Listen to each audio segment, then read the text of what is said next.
আসসালামু আলাইকুম ভিউয়ার্স, কেমন আছেন? আপনারা ভিডিওর থাম্বনেইল এবং টাইটেল দেখে বুঝতে পারছেন আজকের ভিডিওটা কি। আজকে আমি প্রসেসর নিয়ে কথা বলবো। তো রিসেন্ট মোটামুটি প্রসেসরের দামটা অনেকটাই কমেছে। করোনার দিকে কম্পিউটার প্রোডাক্টের দাম বেড়ে গিয়েছিল অনেক। তো পরবর্তীতে আস্তে আস্তে একটু দাম কমতে শুরু করলেও এখন ডলারের এই প্রাইসটা বাড়ার কারণে এখানে দামটা অনেকটাই বেড়ে গেছে। কিন্তু আজকে কথা বলবো হচ্ছে ওল্ড জেনারেশন, আপনার যেগুলা ওল্ড মডেলের প্রসেসরগুলো, সেগুলো কিন্তু প্রাইসটাই অনেকটাই আগের থেকে কম। তো যারা কম বাজেটে পিসি বিল্ড করতে চাচ্ছেন বা অল্প বাজেটের ভিতরে একটি পিসি বিল্ড করবেন, তাদের জন্য আজকের ভিডিওটা অনেক হেল্পফুল হবে। আমি আজকে ফার্স্ট জেনারেশন থেকে আপনার সিক্স জেনারেশন পর্যন্ত প্রসেসরগুলো নিয়ে কথা বলবো। এই প্রসেসরগুলোর সাধারণত প্রাইসটা একটু কমেছে আগের তুলনায়। আপনার 6 মাস বা 1 বছর আগে যে প্রাইসটা ছিল তার থেকে এখন অনেকটাই কম। আমি অনেকগুলা মার্কেট আপনার যাচাই করেছি, রিসার্চ করেছি, মাল্টিপ্লানে কয়েকটা দোকান এবং আপনার ওয়েবসাইটে, অনেকগুলো ওয়েবসাইটে আপনার রিসার্চ করার পরে আমি প্রাইসটা আপনাদের একটু ধারণা দেওয়ার চেষ্টা করব। আমি আপনাকে প্রসেসরগুলো সরাসরি বা দেখাবো না, আমার কোনো শপ নেই, আমি কোনো প্রমোশনাল ভিডিও করছি না। শুধু আপনাদের জন্য, অডিয়েন্সের জন্য, আপনাদের মতো ভিউয়ার্সের জন্য যারা পিসি বিল্ড করতে চান বা আইডিয়া নিতে চান, তাদের হেল্প হবে বা আইডিয়া হবে, এই জন্যই আমি ভিডিওটি করা।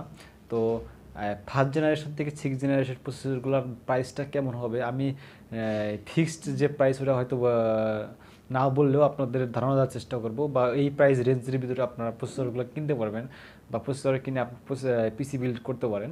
তো সেই হিসাবে আপনাদের একটা আইডিয়া দেবো। এই আইডিয়া আপনাদের কাজে লাগবে আশা করি, যারা নতুন পিসি বিল্ড করবেন বা পিসি একটু আপডেট করতে যাচ্ছেন, তাদের অনেক হেল্পফুল হবে।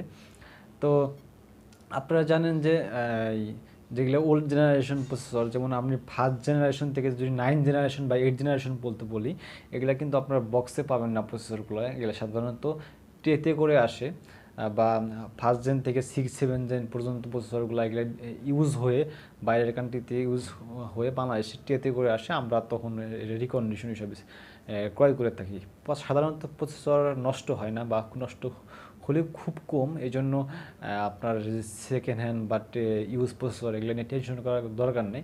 আপনারা অবশ্যই দেখে শুনে একটু কিনবেন, চেক করে কিনবেন। এই টেতে প্রসেসরগুলো সাধারণত ওয়ারেন্টি দেয় না, এগুলো আপনার সাধারণত কোনো ওয়ারেন্টি গ্যারান্টি থাকে না। তো তারপরে হয়তো দোকানদাররা 3 দিন বা 7 দিনের একটা গ্যারান্টি বা ওয়ারেন্টি দিয়ে থাকে সেল করে, অনেকে আবার চেক করে দিয়ে থাকে। তো টেনশন হওয়ার কিছু কারণ নেই, এগুলো নষ্ট হয় না। তো আমি এই প্রসেসর প্রাইসগুলো বলি। তো আমি এই ঢাকা বা মাল্টিপ্লান বা বিভিন্ন ওয়েবসাইট থেকে আমি প্রাইসগুলো আমি যাচাই করে বলতেছি। হয়তো বাংলাদেশের অন্য অন্য জায়গায় প্রাইসটা একটু কম বেশি হতে পারে, অথবা সামনে হয়তো দাম আর একটু কমতেও পারে অথবা বাড়তেও পারে। তো জাস্ট আইডিয়া হিসেবে আপনাদের বলবো। তো প্রথমে বলি ফার্স্ট জেনারেশন প্রসেসর। তার আগে ডুয়াল কোর প্রসেসর সম্পর্কে বলি। ডুয়াল কোর প্রসেসর মার্কেটে অনেক অ্যাভেলেবল আছে। আপনি 200 300 টাকা বা 400 টাকার মধ্যে এগুলো প্রসেসর পেয়ে যাবেন। যারা 31 বা 41 দিয়ে মাদারবোর্ড দিয়ে একদম বিগিনারের পিসি বিল্ড করতে চান, তারাই নিতে পারেন এগুলো। কিন্তু আমার যেটা গাইডলাইন, এই প্রসেসরগুলো পিসি বিল্ড করবেন না, কারণ একদম ওল্ড জেনারেশনে তার থেকে কিছু টাকা অ্যাড করে হলে আপনারা একটু i3 বা i5-এর দিকে যেতে পারবেন। তো ফার্স্ট জেনারেশন বলি, এখন কোরাই থ্রি ফার্স্ট জেন প্রসেসরগুলো মার্কেটে আপনার পাবেন হচ্ছে 900 থেকে 1000 টাকার ভিতরে পেয়ে যাবেন।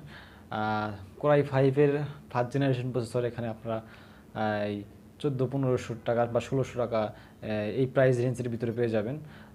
তারপরে হচ্ছে আপনি কোরাই সেভেন যদি যান, আমি সেভেন এখানে একটা হাইড করবো, কারণ কি সেভেন প্রাইসটা অনেকটাই বেশি। এই প্রাইস দিয়ে আপনি একটা আপডেট নিতে পারবেন, আপডেট প্রসেসরগুলো নিতে পারবেন। তারপরেও বলি i7-এর ফার্স্ট জেনারেশন প্রসেসর আপনি 3000 টাকার উপরে যেতে হবে। তো সেই হিসাবে আমি আপনাদের না বলবো যে এই প্রাইস দিয়ে এই ওল্ড জেনারেশন বা এত প্রাইস দিয়ে নেওয়ার জন্য আমি সাজেস্ট করবো না। সেকেন্ড জেনারেশন প্রসেসর কথা বলি, তো second generation i3 second generation processor আপনি 1400 থেকে 1500 টাকার ভিতরে পেয়ে যাবেন। i5-এর সেকেন্ড জেনারেশন যদি নেন, তাহলে আপনার 2000 টাকার আশপাশে, 1900 2000 বা 2100 টাকার ভিতরে পেয়ে যাবেন। আরেকটা কথা বলি, এখানে কিন্তু গিগা হার্স ক্লক স্পিডটার উপরে ডিপেন্ড করে প্রসেসরের প্রাইসটা একটু কম বেশি হয়ে থাকে। তারপরে যদি থার্ড জেনারেশনে যাই, তো সেকেন্ড জেনারেশনে i7 যদি নেন, এখানে প্রাইস আপনার 4000 টাকার উপরে চলে যাবে প্রাইসটা।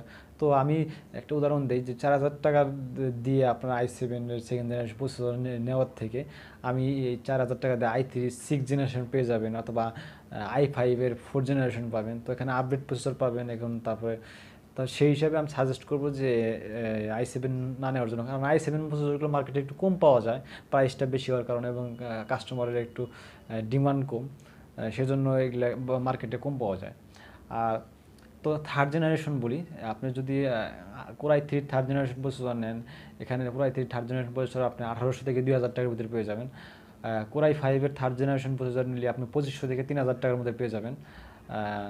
তো তারপরে ফোর্থ জেনারেশন বলি, আপনি যদি core i3 fourth generation processor নিতে চান, তো এখানে 2,200 থেকে 2,400 টাকা এরকম এই প্রাইসের ভিতরে আপনি core i3 fourth generation processor পাবেন। আর যদি কোর i5-এর ফোর্থ জেনারেশন প্রসেসর নিতে চান, তাহলে আপনার 4,000 থেকে 4,500 টাকা এর মধ্যে পেয়ে যাবেন। তো এখানে আগেই বলেছি যে আপনার ক্লক স্পিডের উপর ডিপেন্ড করে এখানে প্রসেসরের প্রাইসটা একটু কম বেশি হয়। তো ফিফথ জেনারেশন প্রসেসর যেহেতু নেই আপনার ডেস্কটপের ক্ষেত্রে, তো আপনি সিক্স জেনারেশন যাই। সিক্স জেনারেশনের যদি core i3 six generation processor প্রাইসের কথা বলি, এটার প্রাইসটা অনেকটাই কমেছে, সবগুলো প্রসেসরের প্রাইস কমেছে আগের থেকে। এটার আপনি মোটামুটি 4,000 টাকার আশপাশে পেয়ে যাবেন। এই processor core i3 six generation processor আপনার কয়েক মাস আগেও এরকম 5,000 বা 6,000 টাকার উপরে লাগতো, 6,000 টাকার মতো লাগতো। এখন আপনি 4,000 থেকে 4,500 টাকার মধ্যে এই প্রসেসরটি মার্কেটে পেয়ে যাবেন। আর কোর i5-এর যদি সিক্স জেনারেশন প্রসেসর নেন, তাহলে এটা আপনি 6 থেকে 7,000 টাকা পেয়ে যাবেন, যেগুলো আগে মার্কেটে 9,000 10,000 টাকা মতো ছিল হতো। এখন এটা 6 থেকে 7,000 টাকার ভিতরে আপনি কোর i5-এর সিক্স জেনারেশন পেয়ে যাবেন। তাহলে বুঝতে পারছেন প্রসেসরগুলোর দাম অনেকটাই কমেছে। যেমন আরেকটা উদাহরণ দেয়, আপনি যদি কোর i3 ফোর্থ জেনারেশন, মোটামুটি ভালো প্রসেসর, ফোর্থ জেনারেশনের প্রসেসরগুলো কিন্তু আগে আপনার 3,500 থেকে 4,000 টাকা লাগতো এরকম, আপনার 6 মাস আগের কথাই বলি। তো কিন্তু এটা এখন মার্কেটে কিন্তু আপনার 2,500 টাকার আশেপাশে আপনি কিন্তু কোর i3 ফোর্থ জেনারেশন প্রসেসরটা পেয়ে যাবেন। তো এই হলো প্রসেসর। এবং যাদের একটু আপডেট পিসি বিল্ড করবেন, প্রসেসরের এখন বাজেট দিতে পারছেন না, তারা কিন্তু মোটামুটি আপডেট প্রসেসর নিতে পারেন। যেমন পেন্টিয়াম ডুয়াল কোর প্রসেসরগুলো যা আছে, যেগুলো এগুলো 10 জেন 11 জেন বা 12 জেন, এগুলো কিন্তু 6 থেকে 7,000 টাকার ভিতরে আপনি পেয়ে যাবেন। পরবর্তীতে যদি আপডেট করতে চান, তাহলে এই প্রসেসরগুলো বাদ দিয়ে আপডেট i3 বা i5-এ যেতে পারবেন।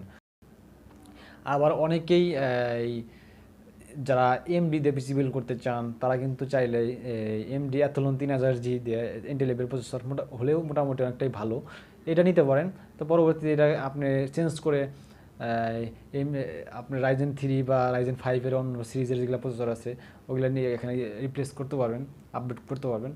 তো Athlon 3000G কিন্তু মোটামুটি 7,000 টাকার আশপাশে পেয়ে যাবেন। তো এই হলো আমি আপনাদের প্রসেসরের ধারণা দেওয়ার চেষ্টা করলাম। তো মার্কেট প্রাইস অবশ্যই যখন আপনি প্রসেসরটা কিনবেন, মার্কেট যাচাই করে কিনবেন। আপনার এলাকায় হয়তো দাম প্রাইসটা একটু কম বেশি, অনেকটা বেশি হতে পারে, ঢাকার প্রাইসের কথা আমি হয়তো বললাম। তো যখন পিসি বিল করবেন বা এই করবেন, তখন একটু আপডেট প্রাইসটা আপনি বিভিন্ন অনলাইনে বা ইউটিউবে বা বিভিন্ন ওয়েবসাইটে গিয়ে দেখে যাচাই করে কিনবেন। আর অবশ্যই যেহেতু এই প্রসেসরগুলো কিন্তু খোলা আসে, অবশ্যই আপনি দেখে কিনবেন, ভালো করে চেক করে দেবেন, দেখবেন প্রসেসরের ভিতরে কোনো আপনার কোনো ডায়েট মাইট ভাঙা আছে কিনা, বা এরকম আপনার কোয়ালিটিটা কেমন, এটা দেখে নেবেন। তারপরে হচ্ছে প্রসেসর যখন পিসিটা সেট আপ করবে, অবশ্যই কিছুক্ষণ ইউজ করে নেবেন যে কোনো রিস্টার্ট নেয় কিনা বা ওরকম কোনো প্রবলেম হচ্ছে কিনা, অবশ্যই একটু দেখে নেবেন। আর মার্কেটটা যাচাই করে অবশ্যই প্রসেসর কিনবেন। তো ধন্যবাদ সবাইকে, আজকে ভিডিও এই পর্যন্তই। পরবর্তীতে আপনার কম্পিউটার রিলেটেড আরও ভিডিও আমি দেওয়ার চেষ্টা করবো। আমার চ্যানেলে আরও অনেক ভিডিও আছে, চাইলে ওখানে গিয়ে এগুলো দেখে আসতে পারবেন। আর আপনি যদি আমার চ্যানেল নতুন হয়ে থাকেন, অবশ্যই চ্যানেলকে সাবস্ক্রাইব করুন, আর ভিডিওটি অবশ্যই একটা লাইক দিবেন। ধন্যবাদ সবাইকে, ভালো থাকবেন, সুস্থ থাকবেন, আসসালামু আলাইকুম।